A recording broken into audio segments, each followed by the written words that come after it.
السلام عليكم أصدقائي الكرام، ومرحبا بكم في قناتنا، القناة التي ترافقكم في كل تفاصيل المنتخب الجزائري صغيرها وكبيرها. اليوم عندنا ما يشغل بال كل جزائري عاشق لكرة القدم، نجم جزائري يبهر هولندا ويحرك أكبر الأندية الأوروبية، وقرار حاسم من الفيدرالية أوضح فيه وليد الصادي أن قميص الخضر ليس للمترددين. تابعوا معنا. الخبر الأول: أنيس حجموس وفينورد. لنبدأ بالحديث عن رجل الساعة في الكرة الجزائرية، أنيس حجموس، الجناح الذي تحول هذا الموسم من لاعب واعد إلى نجم لا يمكن تجاهله على خريطة الكرة الأوروبية. في صفوف فينورد الهولندي، أودع أنيس هذا الموسم 11 هدفا وصنع 7 أهداف أخرى لزملائه، أرقام تتحدث عن نفسها. لكن الأكثر إثارة هو لقبه الجديد، اللاعب الإفريقي الأكثر نجاحا في المراوغات على مستوى العالم هذا الموسم. وبحسب موقع فوت ميركاتو الفرنسي، فإن ناديين من عمالقة الدوري الفرنسي يتابعان اللاعب عن كثب: أولمبيك مارسيليا نادي الشعب والعاطفة، وليل الذي يعمل بصمت ويفاجئ بالنتائج.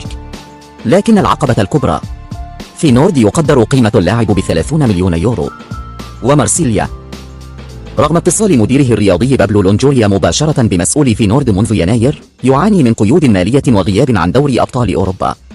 أما ليل فوضعه المالي أفضل وقد يكون الأقدر على إتمام الصفقة. الآن ننتقل إلى ملف أثار جدلا واسعا في الأوساط الجزائرية، ملف ياسين عدلي متوسط ميدان نادي الشباب السعودي. القصة بدأت حين صرح عدلي لموقع سبورت تيم أنه يريد اللعب على أعلى مستوى، جملة قصيرة لكنها أشعلت فتيل نقاش في الجزائر.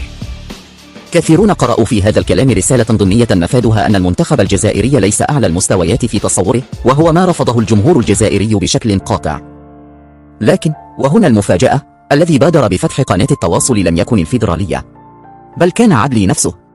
اتصل بمدربه السابق بيتكوفيتش عبر وساطة عضو من طاقم الشباب السعودي، وأبدى رغبته في ارتداء قميص الخضر بعد نهائيات كأس العالم، مؤكدا أنه لا يريد مزاحمة أحد. ولمن ينسى، هذه ليست الحالة الأولى، حسام عوار سبق أن رفض الخضر، لعب مع الديكا وندم لاحقا. التاريخ يعيد نفسه.